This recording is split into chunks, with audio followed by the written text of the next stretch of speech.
Okay, reset is, on this video, I'm gonna talk about the 5 foods every woman needs to be eating, doesn't matter if you're 20 or you're 70, to be able to balance your hormones. This is really critical because so many of us are struggling hormonally in this modern world. And my mission is to teach you how to come back in sync with your hormones.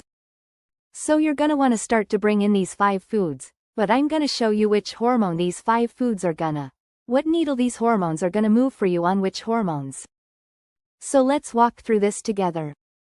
Remember that if you haven't read Fast by Like a Girl, I don't care what age you are, I highly recommend you read it because it talks in that book a lot.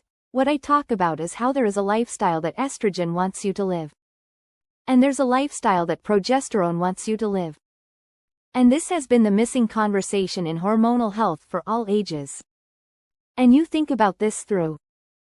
I mean, this is like something that just blew my mind when I discovered this 10 years ago. We as women have never been taught to vary our diet to match these 2 hormones. And estrogen and progesterone are like twin sisters. They look the same. We put them in the same category, give them the same name as sex hormones, but they have massively different personalities, which means there are massively different food types that they like. I've mentioned this in Fast Like a Girl, that, the estrogen, she loves keto. I call it ketobiotic because I want us always to be bringing more of the polyphenol and probiotic and prebiotic foods into our life to support estrogen. And progesterone loves hormone-feasting foods. So I'm gonna talk a little bit about some of my favorites specifically for estrogen there. But these are the 2 food styles. Think of them as you're gonna pulse in and out of these 2 food styles. If you have a cycle, great. And I'll show you how to do it if you have a cycle. If you don't have a cycle, no problem. I want to show you how to do it based off of the signals that your body is giving you. So the 2 styles, ketobiotic and hormone feasting, apply to these 5 foods. So here we go. Number 1, my favorite, an avocado. Okay, so why would avocado be so spectacular for our hormones? Well, the first, I put avocado in the estrogen camp. And here's why an avocado can help you support estrogen. Estrogen wants you to keep your blood sugar down. And if you add an avocado to almost every meal, you slow the spike of blood sugar. So I personally, on the days that I know I need more estrogen, when I was cycling regularly, that was day 1, all the way through ovulation, somewhere around day 12, 13, 14, 15, I put an avocado with every meal that I had. I love avocado. I was recently interviewed in Tom Bilyeu's Impact Theory podcast. And at the end, he asked me if I had one food I could take on a desert island with me, what would it be? And I said an avocado, because that's how much I love an avocado. So not only does it stabilize your blood sugar, but it also gives good fat to the brain. So remember, the brain is 50% fat. So it thrives. When we give it fat, it nourishes the fat in the brain. The other reason I love an avocado is it can feed the microbiome, and you need the microbiome to break hormones down. So it's great when we're trying to build estrogen. It fills a lot of different buckets in helping support good estrogen production. My second favorite, and this is more a group of foods that support women's hormones, are bitter foods. This is your radicchio, your dandelion. This is lemon and ginger. These are bitter foods.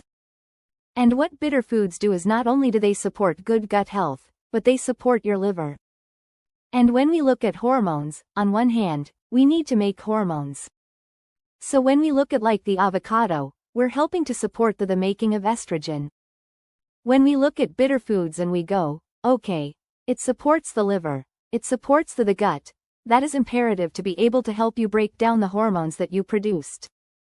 So liver health is key, and there's no better set of foods like bitter foods to be able to help you support a healthy liver so you can break all the sex hormones down, not just estrogen. This would fall into the camp of supporting you throughout your whole cycle. I teach the women in my Reset Academy that the time I like to come in with a big dose of bitter foods is during ovulation.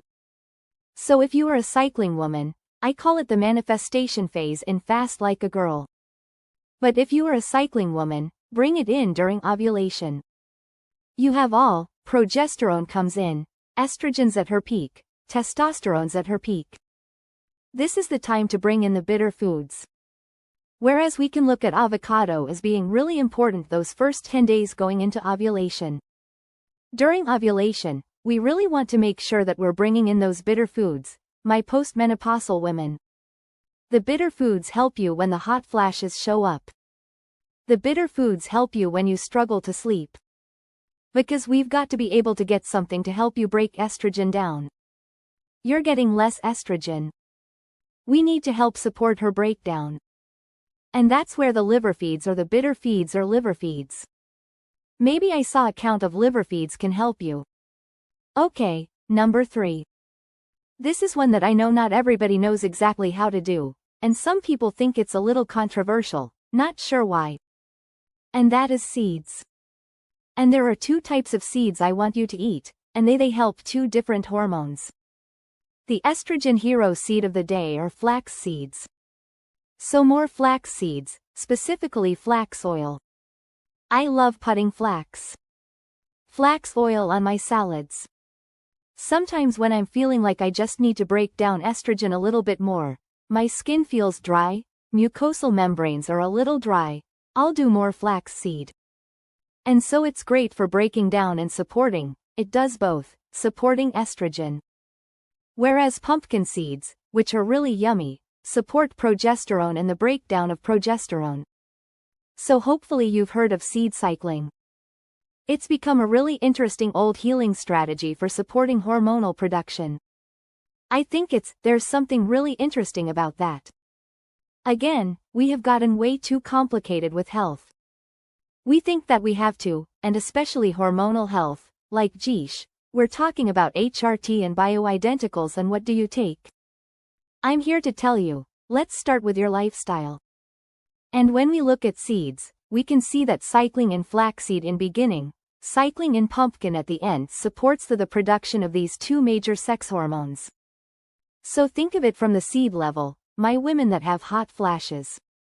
Remember, a hot flash, that is low estrogen, so more flaxseed. So, the other ones are great too, but that's a big one to think about. Okay, number 4. This one is my favorite. This is my favorite. You know I say that about everything. Actually, all of these are my favorites. I pretty much eat all these every day. And the 4th one is root vegetables. So this is your squashes. This is your sweet potatoes. These are your potatoes in general. They help support progesterone. Now, I can tell you in my clinic, in my online world, we have done tens of thousands of hormone tests. My favorite is the Dutch test. If you ever want to do a hormone test, go to my website. You can find it there. We have a whole new health coach that will come and break down your hormones for you and teach you how to read them.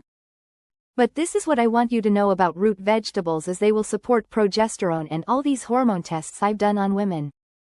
The majority, 99.9% of women that we've seen are losing progesterone. We are in a rushing woman world, and the rushing woman, as cortisol goes up, progesterone goes down. And since Fast Like a Girl has come out, I am shocked at how many 20 and 30-year-olds have lost their periods altogether. And that's largely because they're missing progesterone, and you can bring progesterone back by increasing your root vegetables. So sweet potatoes are my favorite. I do all different types. When I go to the store, I get the golden ones, I get the white ones, I get the purple ones. They all feed different parts of my microbiome, and it makes it for a really yummy delight.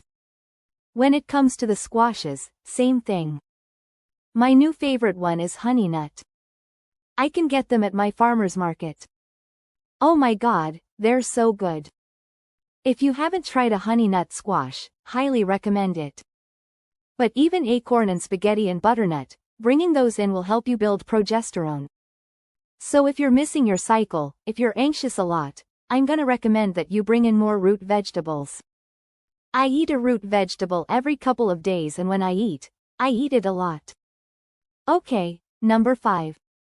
Now this might upset some people, I'm just gonna say it, it's gotta be said, and number 5 is meat. And when I say meat, I've specifically meant grass-fed steak is phenomenal, but even poultry is really good. Let me tell you why. Vegetarians, don't stop here. I wanna walk this through the thought process here. I'm not trying to convert you into eating meat, but I want you to think about this. So what happens when we eat grass-fed steak? You're getting all the amino acids that you need to be able to make hormones. So hormones have fuel requirements, and one of those fuel requirements is amino acids.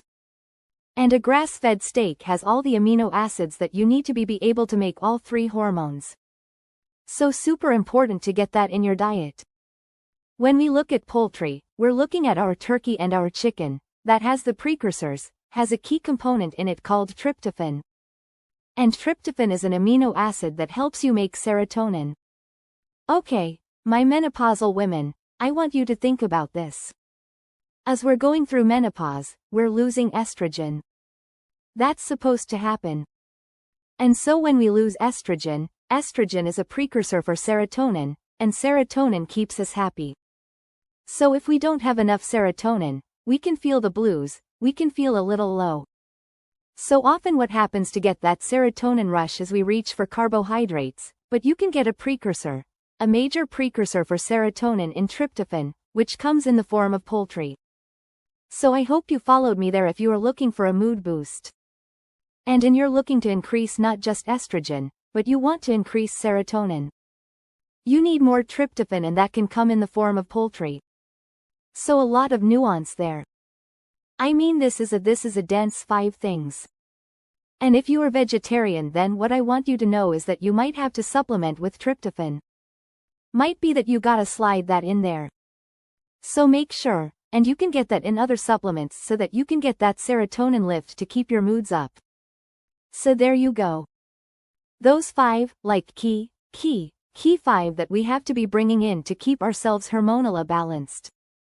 When you're hormonal balanced, your moods are balanced, your cycles are balanced, your cravings are balanced, your sleep is balanced. Hormones dictate everything we do in life, and these 5 foods are massively important for that hormone.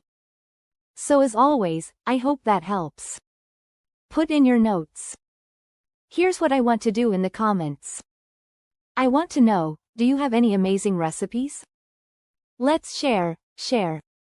I want to know, do you have any amazing recipes with these 5 foods? How do you use them? Really interesting, and I would be curious to see what we find. As always, hope that helps. If you love that video and you want to dive into more of the information I have on this channel, go to this video if you're trying to use fasting as a tool for weight loss. Congratulations! It literally is the best tool I have ever seen for weight loss. I think you should start with fasting before you change your food.